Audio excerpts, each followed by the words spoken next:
Welcome, everyone. I believe this is reading number 381, but with the heat wave we're having, I may be mixing up my numbers with the temperature. Anyway, be glad that with temperatures that peak in Seattle at 6 p.m., that we have not been making our way through traffic to gather, even in an air-conditioned room, to be together. Although I would love to be in person with you, especially during these times, it is kind of a joy to be able to welcome someone that people from all over the country, as well as a reader in Oregon and throughout the Seattle area, people who wouldn't be with us otherwise. Tonight, we will be hearing from Renee, Laura Tarasoff, Marlena Williams, and Marjorie Osterhout. With at least one person has let me know they'll be doing the open mic. And that was the order that we're going to be hearing from tonight. I'd first like to also say a real special welcome to Marlena and Marjorie, who I haven't seen since April. We had the good fortune to be kind of early guinea pigs, the best fed guinea pigs in the world, for when Hedgebrook decided that they were ready to reopen their doors to writing retreats for women. And it was based on not the same kind of applications as before. And thank you, Allison Eccles, for telling me about it, but based on how you could demonstrate that you needed that retreat. And then for a very reasonable amount, we were able to go. And so it was incredible to be reunited with Marjorie, who I had met sort of in what seems like a past life, and to meet Marlena, who was up from Oregon. So, and I believe Asia's joining us tonight from Bremerton. So we're scattered somewhat. Where are you, Laura? Well, she can let me know. I'm on Whidbey Island. There you go. This would not be a Ballard night. So, all right. And Alicia just let me know, and you can let me know if I'm pronouncing your name wrong, about a second open mic. So welcome, everyone. It's a great pleasure to have you all and to continue this tradition into its 32nd year at least, and to also now be able to extend the evenings to people who aren't able to be present through the form of the YouTube and the podcast, which has been a long time dream of ours. So I'd like to introduce Asia now. She is a poet and an artist, and in her bio, she somewhat enigmatically told me she is an enigmatic person who transmutes her experience through the creation of her work. She seeks to resonate with chords in the hearts of those listening, and having heard her once before, you guys are in for a treat here. So welcome, Asia. Hi. So first I'm going to read this piece called Rancid Waters. Tapping, tap, tap, tap. Tapping into a vein I rarely prime for harvest. Rivers of fear gently seep from my pierced skin. Sensing my hesitance, swarms loom around me. Invisible sharks come to claim my body as breakfast. Clapping, I seek to muster enough self-belief to send them on retreat. Heart fluttering, from mind palpitations pumping, I think I can, and you can do this as weakly as a 30 pulse. Flickering to gray, the sharks inhale the last of my positive vibes, then take their time nibbling. An eternity passes as I express my last wish, that I would have believed more while I was alive. And that's the first one. All right.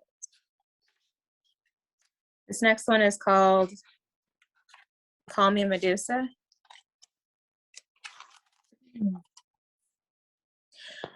I have shed my head of luscious locks in exchange for the snakeskin of Medusa's crown.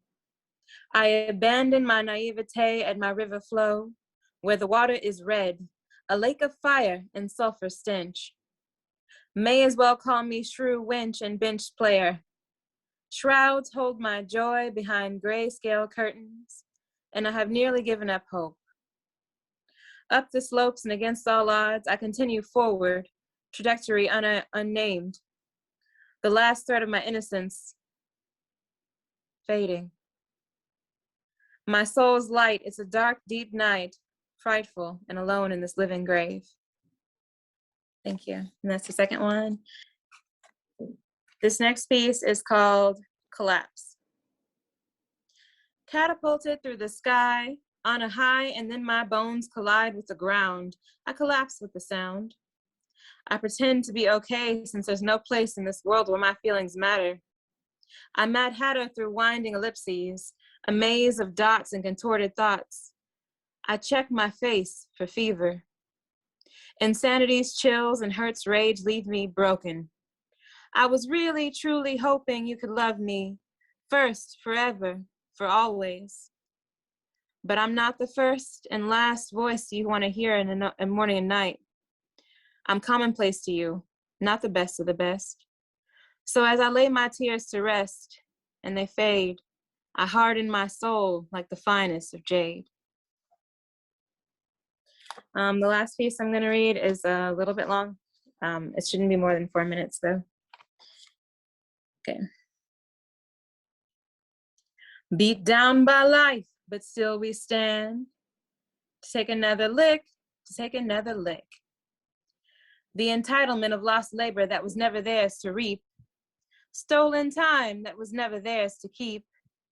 The slumber, why do my people sleep? Because to wake is to feel the curse that seemingly ordained. I am still a slave waiting to be free.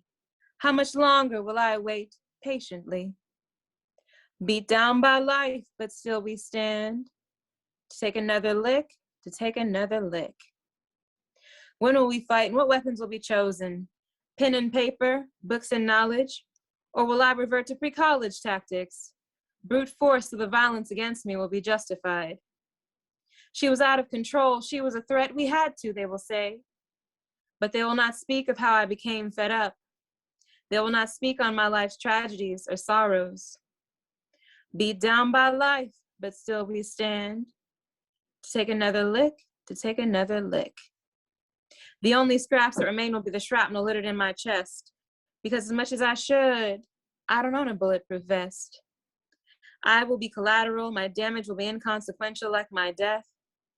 And in the end, what's next is no one will be left but the strongest, the smartest, and the survivors. They'll live in trees, the few straggling branches that escaped deforestation, and the plantation days glorified by the weak could be a distant defeat. Beat down by life, but still we stand. To take another lick, to take another lick. Our generations declare death before dishonor and say we run these streets or die. Enslavement wouldn't fly because in kill or be killed. We'd all end up slaughtered before tilling earth that's not ours to claim. Crops that aren't ours to eat. But that slumber, why do my people sleep? We'd not till their earth now, but we are still crops with no profit, uses props to hold the loom in place as it weaves our fates. Hope. Hope's frail but titanium ways never leave me unscathed. Do or say die, but don't rely so heavily on others to fuel your fight. It's your legwork to walk through, your dream to create, and leave those behind you reveling in your wake. Dare to hope and raise the stakes. Thank you for the time. Thank you so much. You're right, you really made that resonate. It's beautiful. You brought such beauty to something so powerful and painful even, so thank you. You had plenty of time, you could have read more. So Asia may not be able to stay the whole evening, so if you have any questions, we can always, bring her back to answer them, or you can answer you can ask her in chat. Next, I'd like Carol Levin to unmute. Welcome, Carol. Thank you. I'll read 2 poems. What was always going to happen, happened. Based on this promise he was searching to hear, he bought the house that needed no work. Like Soup's passion for noodles, it became his lifetime occupation. He patched gutters, sealed leaks, and snaked drains, plumbed and wired and painted and paneled, built all the furniture and wall-to-wall shelves for books and lavish displays, and forged fresh space by building 5 beguiling bay windows. He claimed to have mastered many skills, hoping he never would have to use them again. Superstars of deadpan drama, and there's an epigraph. Some march forth attempting to put today to bed for good. Not the deaths, the synchronicities will be our personal plot. As if it's opera. When it's opera, the suspense of its libretto, voluptuous voices repeating a leitmotif not one of us can escape, evoking sorrow in mellifluous arias, melting melodic lines, solo bows. Libretto kicks off when my father, who lived in Denver, died, heart attack, driving to Cheyenne, March 4th, 1967. Before sunrise, March 4th, 1973, my son's father, living in Tel Aviv, died. His music in our memory mourns, mourning even the gleam of his saxophone without his breath.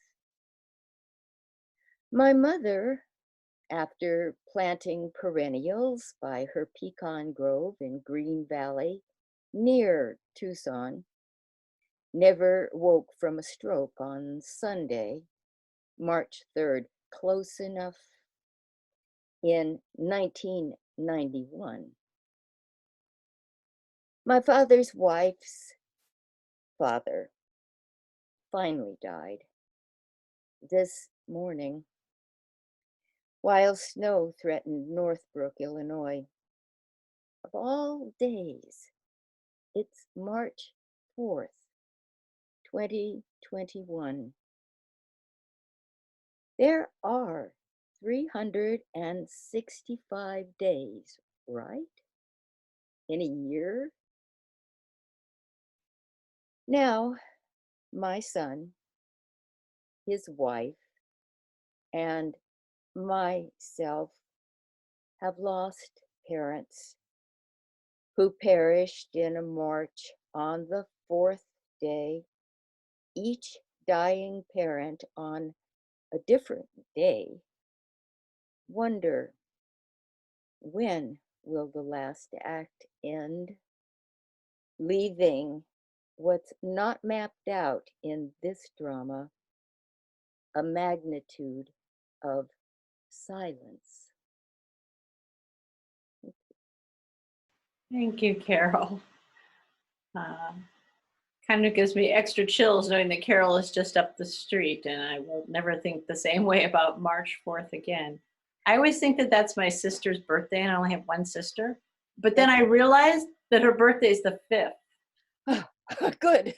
I know, but every year I go into this panic. You think you go into a panic.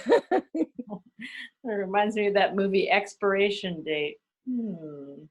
Thank you. I'm so glad you were able to make it into to let me know and get Thanks. my attention for open mic tonight. All right. Now I'd like to introduce Laura Tarasoff over on Whidbey. Thank you. Laura is a poet, writer, explorer, and believer of people. Her first chapbook, some of which she'll be sharing with us tonight, is beguilingly called Warm Cinnamon Rolls on Sunday Morning. Laura lives on Whidbey Island with her partner, where they run a home business and enjoy the splendor of island life. Her work has appeared in Peking Cat Poetry Journal, Writing in a Woman's Voice blog, and Third Act magazine. She's recently expanded her technology skills by building a new website, which is laurastarasoff.com. Welcome, Laura. Thank you very much. It's great to be with you all again, albeit virtual. We were talking over dinner about how nice it was to not have to drive to Ballard on what we affectionately refer to as a school night, because I have to be to work at 5:30 in the morning. But I am remembering driving to Ballard and enjoying a lovely dinner just down the road from the library. And so I do look forward to a chance to be able to do these things in public, in person again. But so I have a few poems for you tonight. Most are from the book, but there are a couple of new additions. Remembering Me. Walking through the house of precious memories and mementos for sale, realizing the maze of tin boxes and figurines tied up in multicolored ribbon mean more to us individually than to the collective us. I am drawn into thoughts of my own mortality, and in the space I take up in this world, wondering what will become the estate sale that tells my story for $1.99. If someone tried to draw a footprint of my existence, what would it include? The sharp corner of a coffee table, I hit my shin on answering a cry for help, the round curves of a flower vase that came in sadness but filled my heart with joy. Could they tell my story from these things? Walking through the house of precious memories and mementos for sale, reliving the archaeology of the generations before me, I hope I am remembered for more than the landfill fodder that fills my home. This is actually a new one that probably still needs a little more work, but well, it tells its own story. The wolves are in the hen house, and the turkeys invited them in. Now the pecking order is replaced with survival and self-preservation, sounding the alarm, squawking for help, running to find safety that doesn't exist. The turkeys mourn the victims, and then realize the wolf is running out of chickens, and turkey is just as tasty.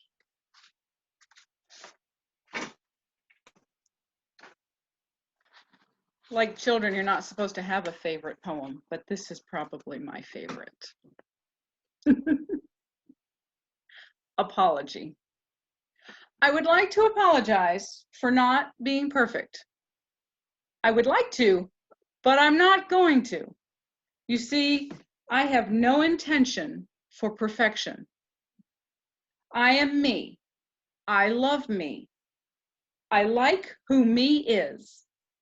Me is unperfect. Me loves with veracity, laughs with abandon, believes with passion. Me slurps spaghetti, cries at movies, leaves dishes in the sink. Me speaks what me feels. Me makes mistakes. Me trusts in forgiveness.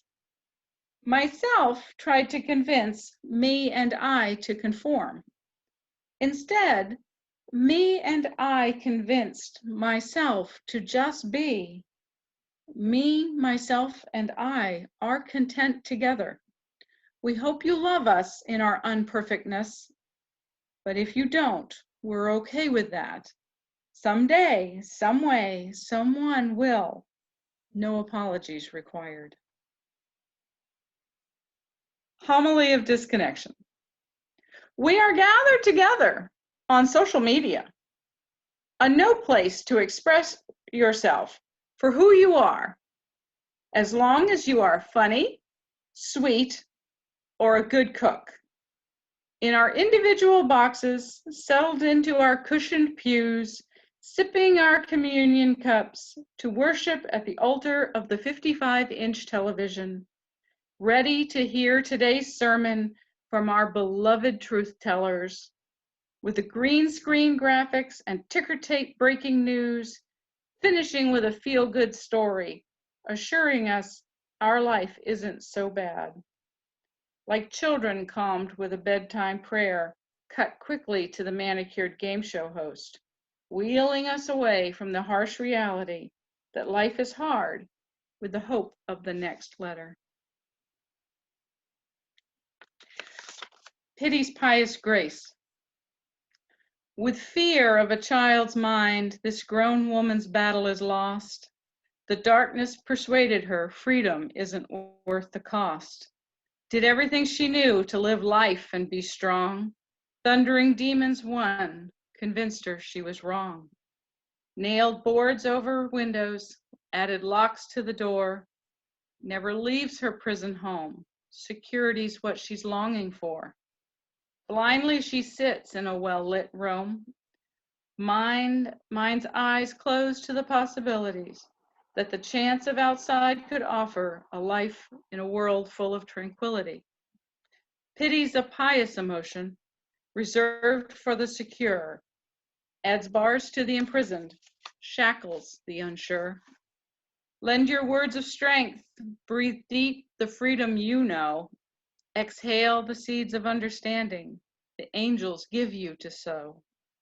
Raise up this grown child so that her heart is free to grow, to be the giving woman the world needs to know. We all have our prisons, some are easier to see. One day the earth will tremble, opening doors for all to be free. Take care of judging this woman who's losing to the demon's cry. Give all the love you can, remembering, but for grace, here go I. One more. The title poem, Warm Cinnamon Rolls on Sunday Morning. Flour-dusted memories of dough rolled out on Saturday night. Like a star-studded premiere, wide-eyed fans dream of sweet dough rising to the occasion. Bakery boxes filled with giant rolls made by a favorite baker, ready to be served warm and gooey. When the aroma of cinnamon and butter wraps the home in a warm hug, spirits rise with the soft dough. Deep breaths fill the senses, sending sweet-filled oxygen to the brain, peeling the layer of the week's stress away. No matter where you call home, a small flat shared with fur babies or a large house filled with people, when the smell of cinnamon rolls wafts through the air on Sunday morning, there is bliss. Science has told us that cinnamon is good for the heart, but we already knew that. Thank you for having me. It's always a joy. Thank you. What a lovely piece to leave us with, to tickle the senses with cinnamon and affect our heart as well. So you're right. Get a lot of thank yous from bakers. Yeah. And believe me, there's a lot of Ballard restaurants that are still open, but you didn't have to drive here. There's all that future unfolding for us when we're back. So, all right, thank you so much. Now I could introduce Alicia, but I'm probably saying her green room. So please welcome for our next open mic reader, Alicia, and go ahead and unmute and tell me how to truly pronounce your name. So my name is Alicia. It's Alicia. Alicia. And where are you joining us from tonight? and I am joining you all the way from St. Lucia in the Caribbean. Wow. Wow. Welcome. Thank you. Okay, so this evening I'll be reading two pieces, My Militant Nobody and The Light. Here goes. There is a nobody in me I fear, who steals my voice when monsters I know come to visit. My nobody welcomes them to my space where we seek peace and silence, for we still war with words. Must I then not cut my nobody out of my being to be whole? My nobody, who invites the monsters to play the callous games I always lose, for I do not know to slay without feeling. My nobody, who believes death should not sadden us, for what is life without death to prey on us?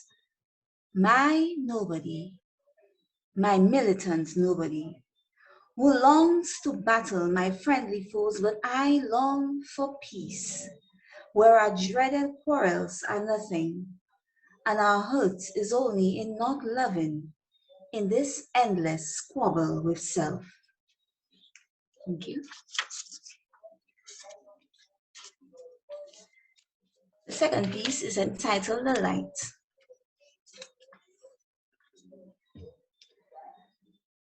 Far,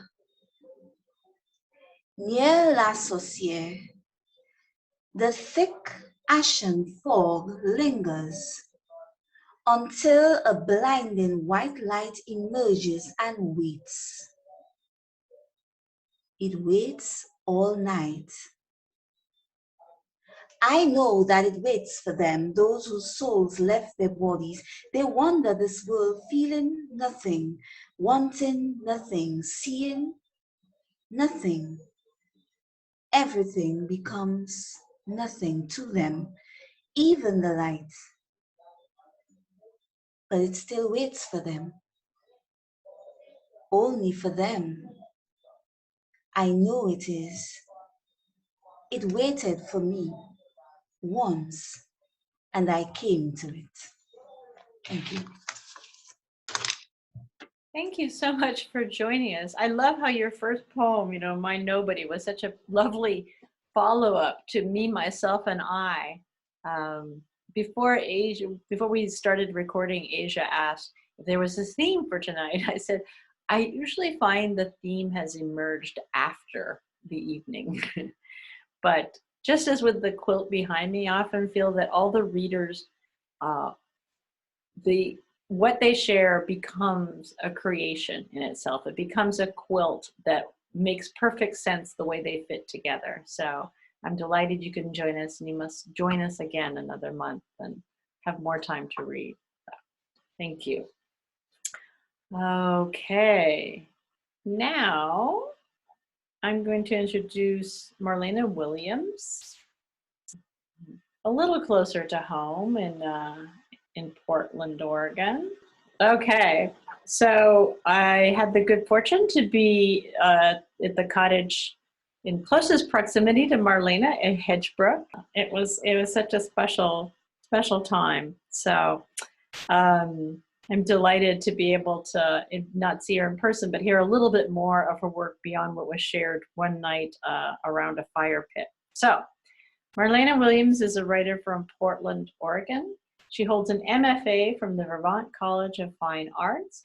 You can find her work at the Rumpus, Across the Margin, Propeller, and the Oregon Encyclopedia. All right, welcome. Feel free to let people know a little bit about your, any preface you feel needed. Yeah, I should probably preface it. So I'm going to be reading from an essay collection I've been working on for a while now about the 1973 horror classic, The Exorcist. And it's kind of also about my relationship with my mother. So those two themes kind of braided together. The essay I'm going to read does have some language in it. So just giving a content warning, there's a brief section where I'm going to say some pretty bad swear words, so apologies in advance. Okay, so this is called Mercedes McCambridge Eats a Raw Egg. The human fetus begins to detect sounds from outside the womb at just 16 weeks. By this point, the tiny bones of the middle ear can respond to the vibrations of acoustic waves, which are then carried via the cranial nerve to the neurons in the brain responsible for processing sound. The cochlea, eardrum, and ossicles are fully formed by week 24. At week 32, the human ear is complete. Though amniotic fluid muffles incoming sound, the fetus is still highly sensitive to the world's racket. Outside noises affect fetal heart patterns, movement, and sleep, and anything above 100 decibels is known to cause fetal stress. Parenting books caution pregnant women to avoid chainsaws, gunfire, rock concerts, jet engines, and motorcycles. The fetus is sensitive to quieter noises too. Ultrasound images have shown fetuses turning their heads ever so slightly in response to the sound of their mother's voice. When the mother speaks, the sound is amplified as it travels down her body and reverberates through her bones. For months, the fetus floats in a pool echoing with its mother's bodily cacophony. It can hear the sound of her heartbeat, her breathing, her digestion. It can hear her walking, chewing, drinking, coughing, vomiting, burping, laughing, crying, swearing, and screaming. Because the average human scream reaches above 110 decibels, women are also advised to avoid screaming while pregnant. This, of course, is an odd bit of advice, as women are so rarely encouraged to scream at all. One of the most shocking things about the 1973 horror classic, The Exorcist, isn't what you see, but what you hear. Early audiences were as terrified by the sounds the possessed little girl made as they were by the horrible things she was made to do. In fact, the sounds were so terrifying precisely because they were coming out of the mouth of a 12-year-old girl. A child couldn't possibly make noises like that. At the height of her possession, bronchial wheezes and guttural moans seep out of the young girl's mouth as if hell itself is yawning awake. The voice, like some dying animal clawing its way out of a smoke-stripped throat, isn't the voice of a young innocent whose vocal cords seemed primed for giggles and song. This is the devil's bark.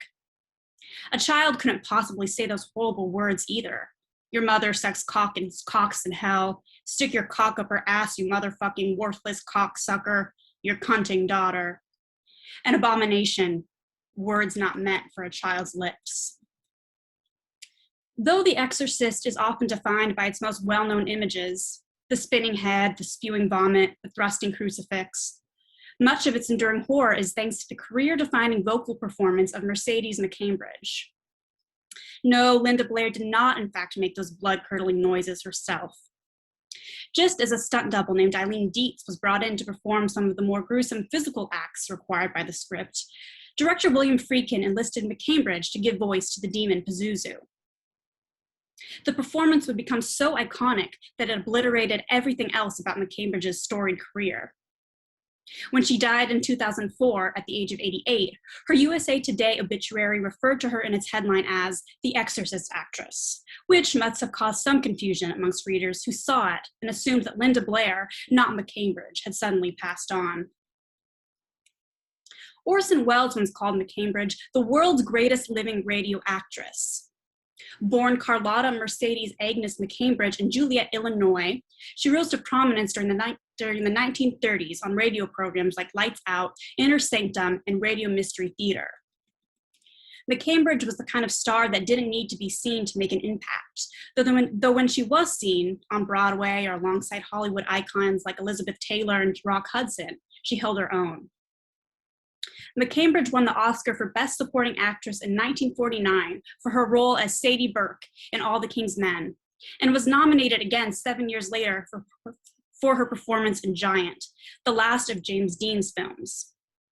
She quickly gained a reputation for playing rough, strong-willed broads who spoke their minds, shunning the type of whispery, busty glamour girl parts that might have granted her fame eternal.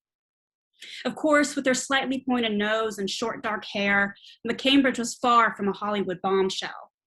She didn't need to be, not when she had that voice. It was a one-of-a-kind voice, simultaneously trembling and sonorous, with a haunting crackle that could at any point explode into something howling and wild.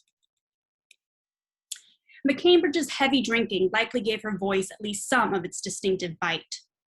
Her drinking contributed to 2 divorces, several hospitalizations, and a mid-career slump that had her grasping for bit parts in episodes of Bewitched and Lost in Space.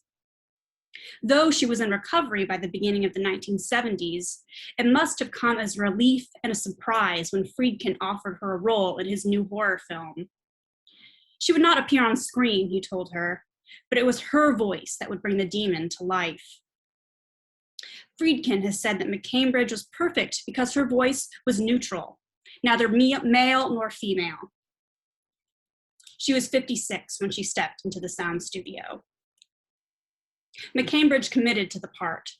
Before recording, she chain-smoked cigarettes and gargled a noxious combination of raw eggs and whiskey, a sulfurous cocktail made all the more potent in light of McCambridge's addiction.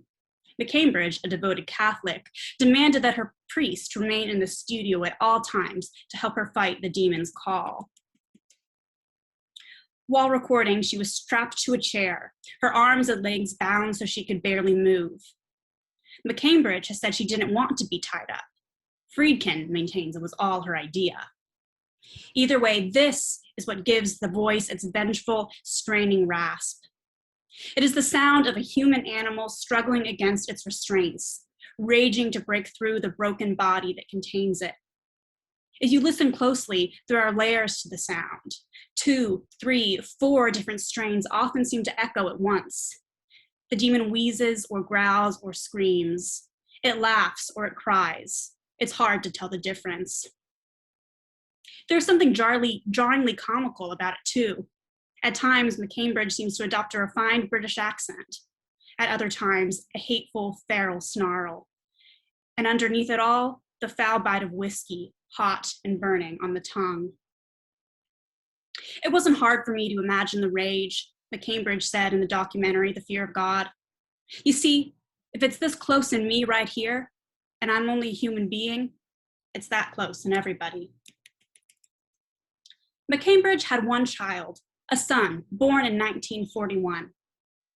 She was only 23 when she had him. Her career was just beginning. That son, John Markle, would grow up to become an eccentric futures trader with a PhD in economics and a penchant for wearing purple shoes. His co-worker at the Arkansas investment firm Stevens Inc. alleged that Markle once threatened to kill him with an AK-47 and then theatrically loaded the trunk of his car with his guns to prove he had the firepower to do it. Markle was like his mother in at least one obvious way. His constant drinking and smoking made him an unhealthy man. So unhealthy that he needed a sextuple bypass by age 43. In the wake of the surgery, McCambridge briefly relocated to Arkansas so she could be close to her ailing son and his family, even though this meant taking a break from her newfound work at a nonprofit treatment center for men and women struggling with addiction. While working at Stevens Inc., Markle opened a secret bank account in his mother's name, forging her signature and embarking upon a 5-year embezzlement scheme that would eventually end in his firing. Markle had been arrested once before for public intoxication and soliciting a prostitute, but this was the crime that spiraled beyond his control. When the shocked and enraged McCambridge refused to cooperate in the restitution proceedings that would have spared Markle from criminal prosecution, Markle snapped. On a stormy, lightning-gouged November morning in 1987, Markle took a pair of guns, possibly out of the trunk of his car, and shot his wife, his 2 daughters, and then, with one gun pointed on either side of his head, himself. Police found a rubber old man mask at the scene of the crime, the drooping beige kind with the wrinkles and the creepy grin, which I think Markle might have been wearing when he killed his family. They also found a blood-splattered letter Markle had left to his mother, simultaneously taking responsibility for the crime and blaming it all on her. In the bitter note, Markle wrote, "You were never around much when I needed you, So now I and my whole family are dead. So you can have the money. Night, Mother. News reports made a big fuss about the Nightmare on Elm Street tape in the VCR at the time of the murder. Another supernatural horror story that traces the grisly trajectory of murder back to the sins of the mother. A small part of me understands Markle. Not the murderous part of him, but the part of him that was crying out for help. How easy it is to blame our mothers for all our problems, to pin our every downfall or misfortune on them. Humans have been doing it for centuries.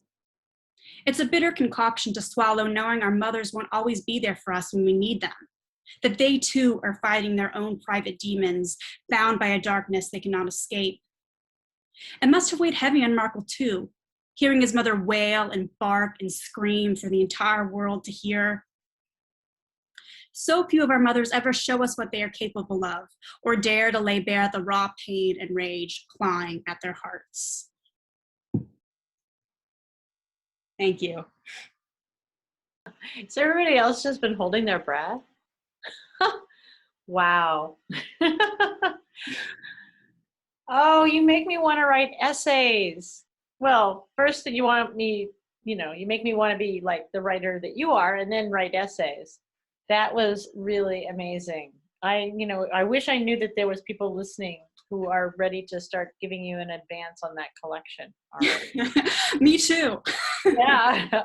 Well, once we get the YouTube, we can No, I'm just joking. Viral and everything. Thank you so much for inviting me on. Oh, I'm delighted to hear another chapter. So, wow. Okay, recovering. Okay, should I see The Exorcist? I've never seen it. You should.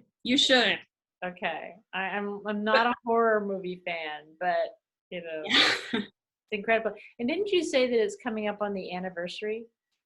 Yeah, I think so. It came out at the end of 1973, so it'll be the 50-year anniversary, I think in December of 2023. I'm feeling like maybe it came out on March 4th, 1973. Wow, thank you so much. I hope your work is going well, and don't let your day job interfere. So, Trying. Yeah, really, keep going. All right, and now to switch to another form of a horror that's better known in the history books. Let me introduce Marjorie. I love coming right after The Exorcist. Yeah, really? I think it's very fitting. Well, let me introduce you. Marjorie is a writer, editor, and storyteller.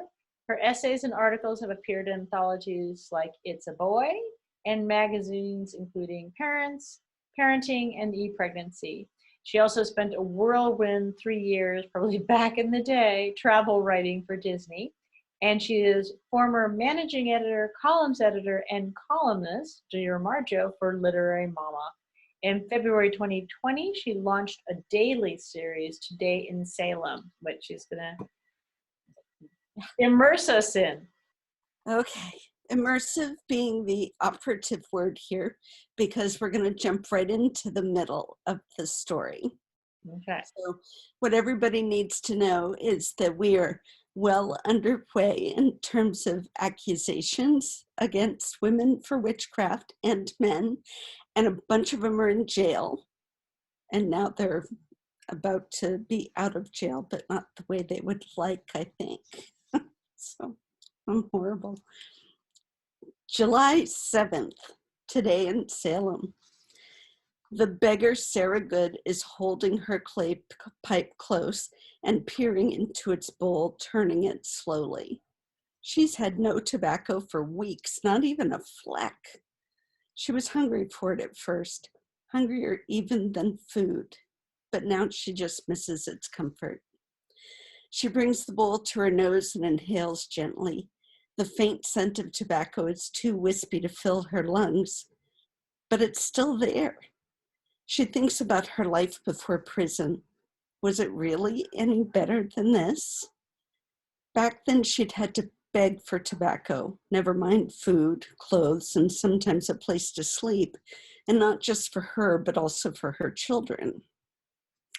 Sarah hits the pipe against the stone wall. She can barely think about what's about to happen, what lies ahead. She hits the pipe again, harder this time. It's old, made of clay, and well used, but it doesn't break. It never will. July 8th. Today in Salem, the now friendless Elizabeth Howe bunches her petticoats under her bruised knees and kneels to pray once again on the jail's brick floor. She's been fasting and praying nearly every moment since she was condemned 8 days ago. She knows that she must die. God has ordained it. She has very little time to remove the stone in her heart to prepare to meet God with peace. So she prays to understand the judges who were so quick to believe her accusers. 12 people have testified on her behalf. How can the judges not see that she's innocent? She prays for the afflicted girls too, who, for reasons she cannot begin to fathom, have turned on her so fiercely.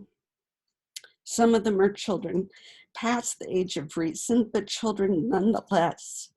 Some of them, though, are older, and they seem to delight in their accusations. Why? What has she done? Most of all, she prays for her neighbors, who've been so convinced for so long that she has hurt them. They are grieving for their young daughter, of course, and perhaps they are too afraid to blame God. But why are they blaming her? She can't make sense of it, but she also cannot meet God with a hardened heart. So she stays on her bruised knees, kneeling, hungry, seeking forgiveness. July 9th, today in Salem, the sharp-tongued Susanna Martin rubs the inside corners of her eyes and breathes shakily.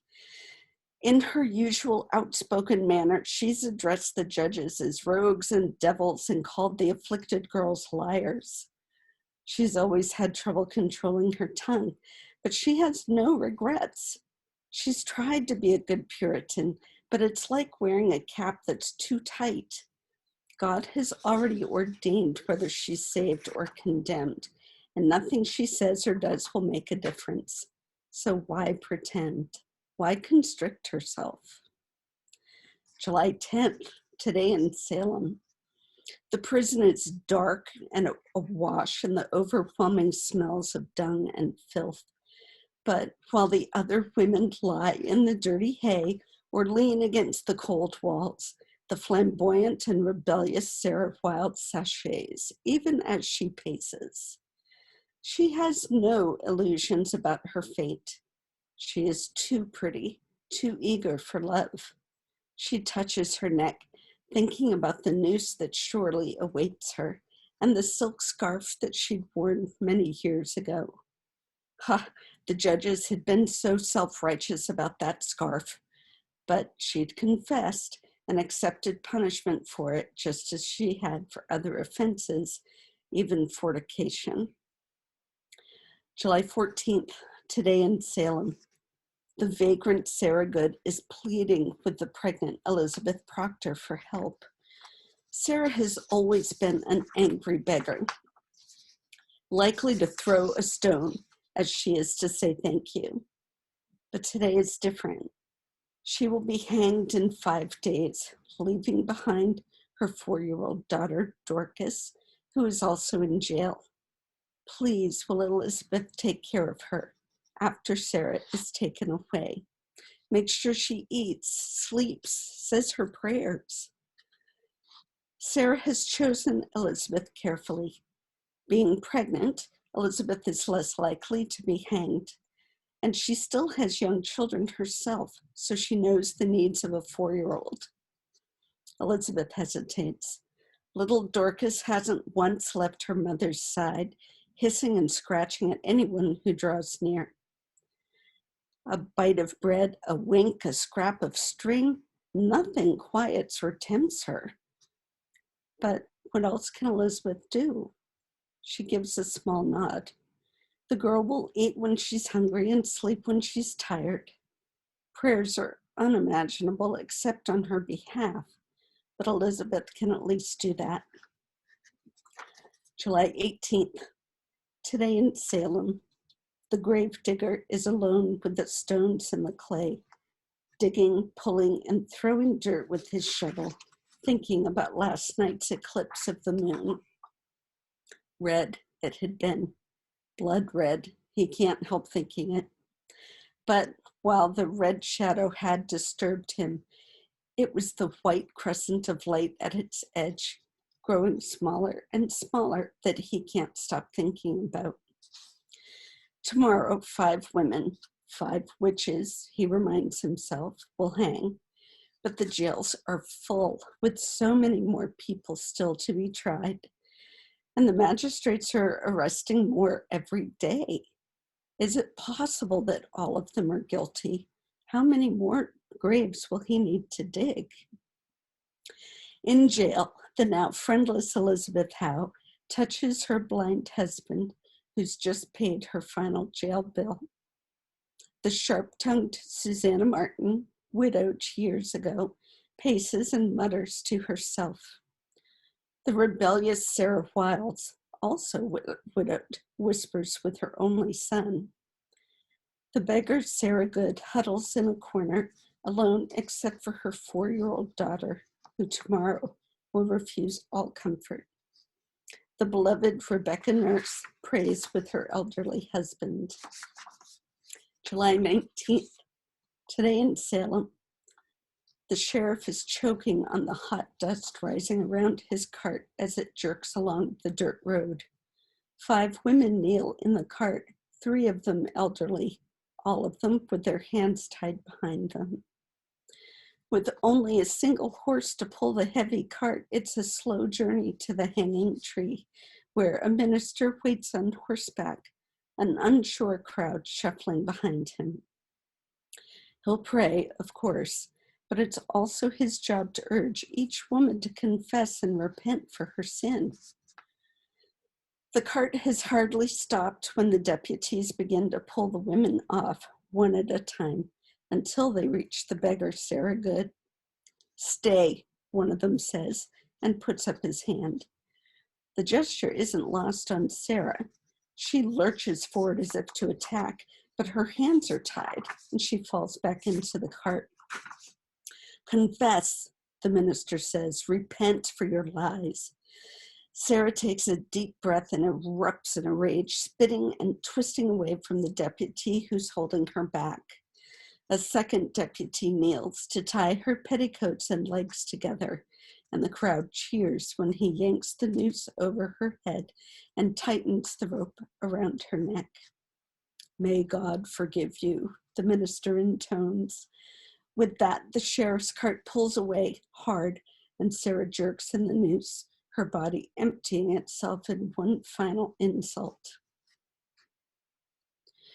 The smell of waste and the smell of sweat are overwhelming. But the deputy doesn't slow as he carries Sarah's body to one of the graves and then turns toward the sharp-tongued Susanna Martin. She's quieter than Sarah, but no less furious and will not confess. She dies more quickly, but not without kicking hard and then swaying until she's impossibly still. The now friendless Elizabeth Howe doesn't need to be pushed or lifted into the cart. She bends and steps awkwardly into it on her own, her hands tied behind her. She looks at her husband, and for the first time, she is glad that he is blind, that he will not see her die. But she's also determined that he will not hear it.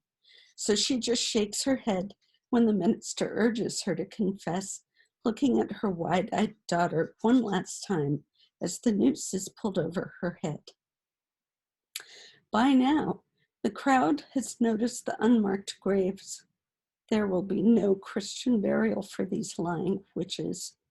They turn to watch the proud Sarah Wilds as she's pulled roughly into the cart. She too has seen the graves, but she looks away, staring at her only witness, her son, who's mouthing, "Look at me, look at me." So she does, even when the minister tells her to confess. Even when she refuses, staring into her son's eyes, even as she's hanged. Only one more hanging is left, and the crowd grows quiet as the elderly and beloved Rebecca nurse is lifted carefully into the cart. "Will you confess?" the minister asks. "No," she says, "I am as innocent as the babe unborn." Her voice trembles and she looks into the crowd where she can see her husband, her 8 children, their husbands, their wives, and some of her grown grandchildren. Friends and neighbors are here too. "Confess." They're holding their hats in their hands. They know her from church, holding their hats, holding their hands with each other. This time the deputy is gentle when he tightens the noose around her neck. Rebecca's shoulders begin to shake, but she barely kicks when she falls from the cart, and many in the crowd begin to cry. Today in Salem, the Reverend Cotton Mather stands in the door of his church and he stares, unspeaking, at the charred ruins just 1 block away. It was midnight last night when a blazing fire had erupted from the hearth in a nearby tavern, burned through its wooden walls, escaped, and then rode on glowing embers to some 20 other buildings nearby. Reverend Mather had despaired of the church, built of wood and only 1 street away from the fire. So he'd risen early this morning, forgoing his usual bread and cheese, and hurried to the church, prepared for destruction.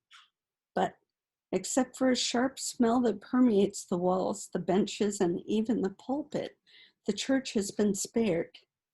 What does it mean? Why would God allow a fire to burn so closely to the church and yet not harm it? Is it a warning? What great evil is creeping toward him and his flock? Reverend Mather looks to the sky, where ashes float like soft gray snow, swirling as the air is stirred. He can taste them, feel them in his throat, his eyes, his lungs.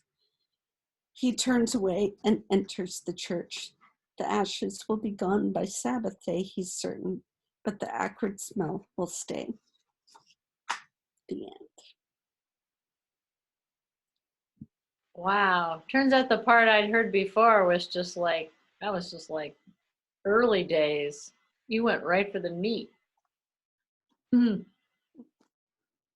So I would love to, invite people now. Thank you, Marjorie. That was amazing. I invite people now to unmute and, feel free to ask. I always just want to know, how the hell did you decide to do this? Okay, first of all, I want to say that crying at your own reading is like laughing at your own jokes. So I'm really sorry. I'm really sorry. I have 1 son and it just slays me. It does. No, but see, that's what's incredible too. I mean, it's not like you are bearing witness to a really horrible part of history that we should all still be affected by. So, don't make it so personal about yourself. It should be personal. We should learn from history.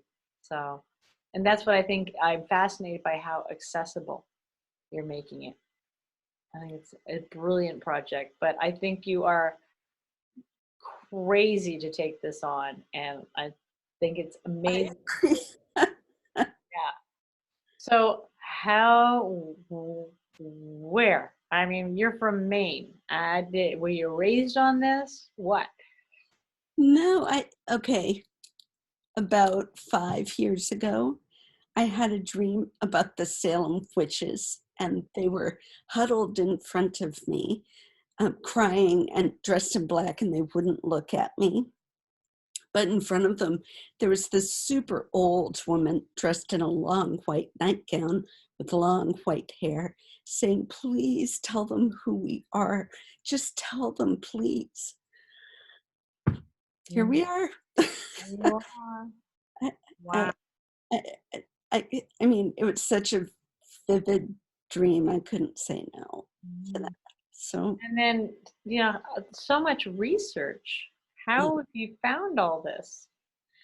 I think obsessive compulsive searching, every book that's ever been published, tons of online sites. It's just, I've had to immerse myself in every detail. And it's been hard because I have to leave so much out in the telling of it.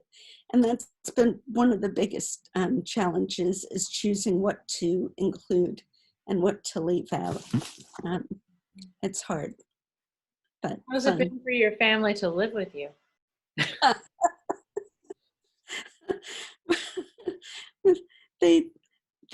They passed exasperation and now they're on to being bemused. Just like, I can't help it. I just have to do it. So they're very supportive, but it took a while. It took a while because, as everyone knows, when you're writing and not being paid for it, it's a labor of love, pretty much. So tell people how they can access this and, what overall aspirations you have for it. Okay, well, plan A was to do a multimedia telling of the story on Instagram, Twitter, Facebook, social media, blog. But for reasons that are too complicated to explain here, it blew up on day 2. And I had to really winnow down. So it's now primarily a blog and a newsletter with links to them on Facebook and Twitter. So in steering people, just go to todayinsalem.com. You'll find links in there to go to the newsletter, which I think is a better way to follow the story, because every day there's stuff coming out. And if you're following the blog, it's easy to fall behind. So if you go to the newsletter, it goes straight to your inbox. It can build up, who cares? And when you have time, you can backtrack and just read to catch up. But start with Today in Salem. That's what I've been doing is, I don't read it every day. And at first I felt guilty, and then I was like, no, this is way more fun for when I've got time. So well, it's too much to do every day. Yeah, well, you do it, but every day. But no, so get to the newsletter if you can. I still really want to link you up. It's like, I can't believe that they haven't invited you to do this on the East Coast yet, or have they? No, they haven't, but I haven't exactly been knocking on doors. So I think it's like any writer, the act of writing is really different from the act of promoting. Mm-hmm. And it's hard to cross that line. Well, yeah, especially when you're doing sort of an everyday thing. So how far do you see it going? Well, it's scheduled to end on Halloween, ironically. Wow. I know that's not deeply on purpose, but it is where a big phase 1 ends. There's another big phase 2 that goes on until May 12th, but I'm electing to do that in a future project. So for now, the story will be told through the end of October. Okay. Mm-hmm. Well, I'm going to try and, promote this to my cohort, as we say, in Topsfield, which has a somewhat vested interest. There are people there, like there are people in the story from Topsfield. I know. When I first reconnected with Marjorie and told her I was from Topsfield and grew up there, she's like, "Oh, it just so happens that tomorrow the shit is really gonna hit the fan in Topsfield." So it's out there, people, yeah. Yeah, for sure. So I just think what you're doing is well, all of you, all the readers tonight. So interesting and so inspiring to people to realize the diversity of experience and what you can do, whether it's linking history and making it for now, or a movie that your mother was obsessed with when she was young, which is Marlena's case, and she's had to leave. But it's just fascinating. I hope everybody realizes that even if they're not telling their stories right away, how important they are now. All right, well, I will turn off the recording in case that's making people shy. This has been a really fascinating evening, and one I've been looking forward ever since I saw Marjorie and Marlena in April. I was like, hey, you guys need to come read for me. So I'm going to stop the recording, and I look forward to, I hope, seeing many of you next month when we will have Erica Bauermeister, our other Hedgebrook person that time, Judith Skillman, and Mary Jean Lord, who is, I think she just turned 90, and her family was very involved in the civil rights movement, and she realized that maybe that might be of interest. So I perhaps erroneously claimed that, when she was a reading with John Lewis, that John Lewis said, Marjorie or Mary Jean, hey. So, but her husband, went to the South during that time and sent letters home. So it should be another great evening. Thank you all for attending, and off goes the recording, but we'll still be